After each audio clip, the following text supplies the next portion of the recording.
Bismillahirrahmanirrahim. Assalamu alaikum. I'm your host Atif Sabir and I am here with another episode of review. Today I am here to share my review and thoughts on the famous TED Talks using data to build better schools by Andreas Schleicher.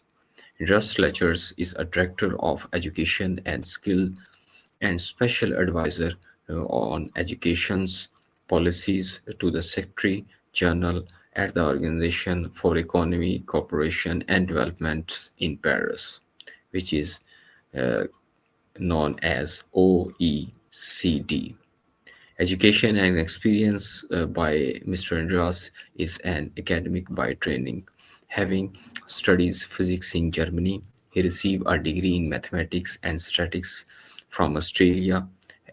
Also held in the position of director for analysis at the International Association for Education Achievement (IEA) before joining the OECD.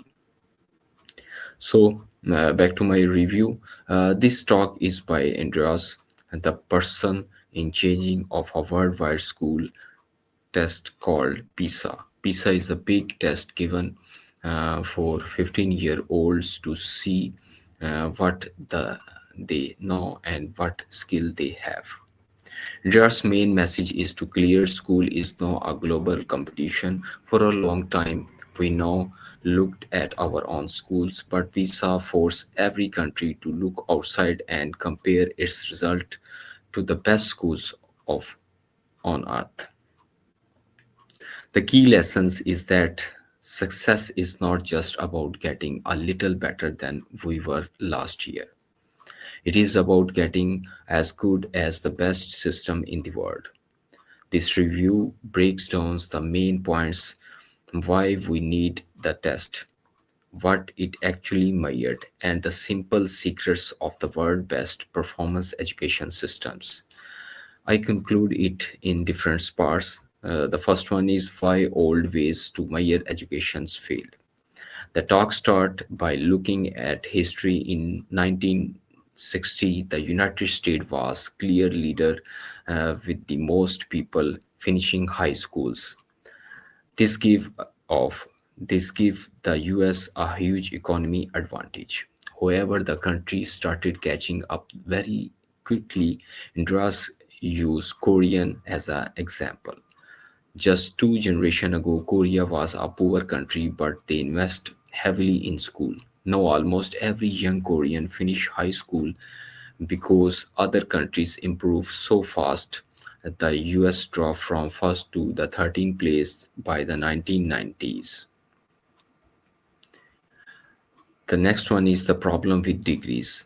Today's simple having a degree is not enough. Interest not that many graduates are looking for jobs while companies complains they cannot find people with the right skills. This show that degrees do not automatically measure better skill for better lives. Measuring success by how long students sit in their classrooms and what diploma they get is the wrong way to look at it. PISA was created to fix this by making students actually skill directly. The part two is what PISA really tests. Ready for the futures. PISA is not a memory test. It does not just ask students to repeat what they learn in class. The test challenging students to use what they know to figure out new unfamiliar problems. When people say this is unfair, interest say you should consider life unfair. In the real world, the most important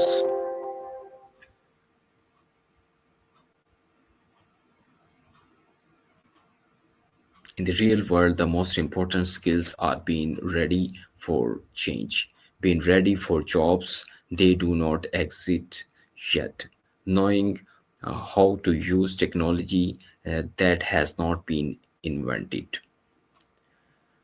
solving problems we can not see coming. The PISA test measures whether students are prepared for the uncertain future. The result from the test show huge gap. For example, a difference of 3.5 school years between top performance students in Shanghai. This show that countries are prepared their young peoples by differently. In part 3, why school must be both excellence and unfair. Educators talks about being their fair or a quality PISA measure how well countries make sure that the students' families' background do not decide their success. The best situation for any countries is to be high on two things: high performance and the high equity. The best discover from PISA is that you do not have a give up unfair or achieve excellence. The top country like Finland and the Korea prove that can have both. They have moved past the old ideas that schools are just there to sort students. Instead, they focus on making everything can be excellent. The part for the money myth, how you spend it matters more. One of PISA biggest shock is about money. The Korea versus Luxembourg example. Andreas compared Korea and Luxembourg, two countries that spend the exact same amount per student. Korea choice Korea put its money into teachers' quality. They pay their teachers well and give them plenty of time for professional training and collaboration. To afford this, they keep class large. Luxembourg choice Luxembourg puts its money into small classes which teachers and parents like. The result, they cannot afford to pay teachers as well or giving them time for developing and training. The lesson is that the how a country decide to spend its money make a much bigger difference that the total amount of money invested. Part 5, data shows change is possible. PISA data has been the start gun for big change in many countries, provided that schools can improve fastly. The German story. When Germany saw that its PISA result in 2000s, they were shocked. Stores were slow and there were big gap between rich and the poor student. The public debates shifted to educators for months. The data forced them to change long held traditions. They started prioritizing early education instead of seeking it as just a family matters. They start changing the school system that divided into youngers into different schools tracks at the age of 10. 9 years later, Germany had much better quality and much reasonable schools. Other improvement, Korea was already good, but they were use our data to focus to help even more students achieve the very highest level of excellence. Poland completely changed its rule, which helped to fix low performance school and greatly reduce the difference between the school across the countries. Part 6, the simple secrets of the best schools. The best school system in the world shares 5 key benefits. They put education first. They believe every children can success. The value hard work over talent. The This belief the passed on the students when asked what matter most them is math. In math, North America students often say it is all about natural talent. Japanese students say 9 out of 10 say succeed depend on their own efforts and investment. But the best system teach kids that hard work is the key to getting success.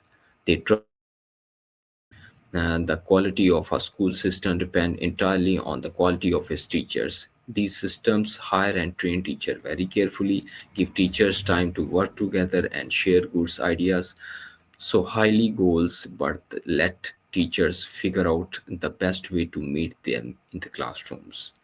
They make even school greater. The top countries achieve high performance across the entire system. In Finland, for example, near every school is good. They achieve this by making smart choice and they send the strong principal to the tough schools and the most talented teachers to the most talented challenging classrooms, ensuring success is systematic. Conclusion. At the last, Indras end by saying PISA does not give a how to guide, but it show countries what is the possible by sharing what everyone is else doing. The data is powerful, so it stop people for making excuse about their schools cannot improve and gives them clear, measurable goals based on the success of the world's leaders. By seeking what's the possible, Andreas believe the only limit of education improves is the key, is the sky.